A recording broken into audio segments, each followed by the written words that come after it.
Hai semuanya, menurut kalian Pancasila itu cuma pelajaran hafalan yang membosankan atau lebih dari itu? Apakah kamu tahu bahwa Pancasila itu pernah menjadi senjata, pernah jadi alat yang dipakai penguasa buat membungkam kritik selama puluhan tahun di Indonesia? Yuk kita bicara tentang Orde Baru 1966 sampai 1998. Masa di mana Pancasila dijanjikan untuk diterapkan murni dengan konsekuen, tapi kenyataannya malah dikunci dan dimonopoli.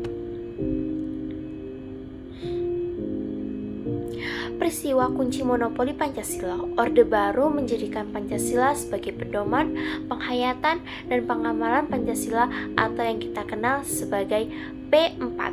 Secara resmi, ini adalah upaya memumikan nilai-nilai, tetapi tidak secara praktik. Pancasila dijadikan ideologi tertutup dan alat legitimasi kekuasaan. Kalau kamu kritik pemerintahan, kamu langsung dicap anti Pancasila. Nilai-nilai Pancasila yang dilanggar, disinilah kontradiksinya terjadi.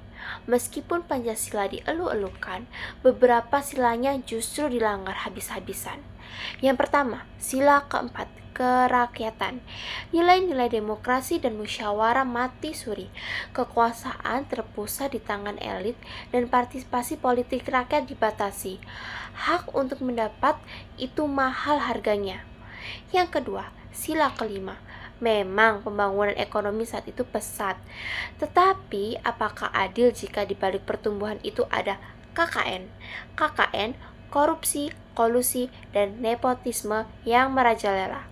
Kesenjangan sosial antara yang kaya dan miskin melebar drastis. Pemerataan hanya omong kosong. Apa pelajaran yang paling mahal dari sejarah ini?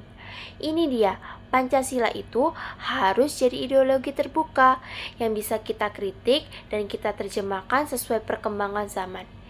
Kita belajar bahwa Pancasila bisa disalahgunakan oleh penguasa. Biarkan lagi Pancasila jadi tameng buat korupsi atau alat buat membatasi kebebasan berpendapat. Di tahun 2025 ini, kita adalah kuncinya. Sila kerakyatan keempat mengajarkan kita untuk tidak pasif. Kita wajib bersuara, mengkritis kebijakan, dan menjaga integritas saat berpartisipasi dalam pemilu atau diskusi publik, apalagi di media sosial.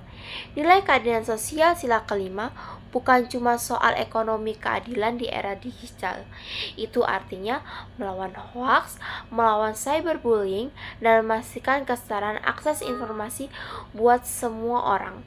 Kita harus menggunakan teknologi untuk memperjuangkan kesetaraan, melawan ketidakpastian dan ketidakadilan. Jadi, jangan dianggap Pancasila cuma berada mati dari museum, anggap dia operating system. Kita sebagai bangsa, mari kita hidup nilai-nilainya dengan bijak digital, kritis dan berani bersuara. Karena masa depan Pancasila ada di tangan kita. Generasi muda, see you on the next video.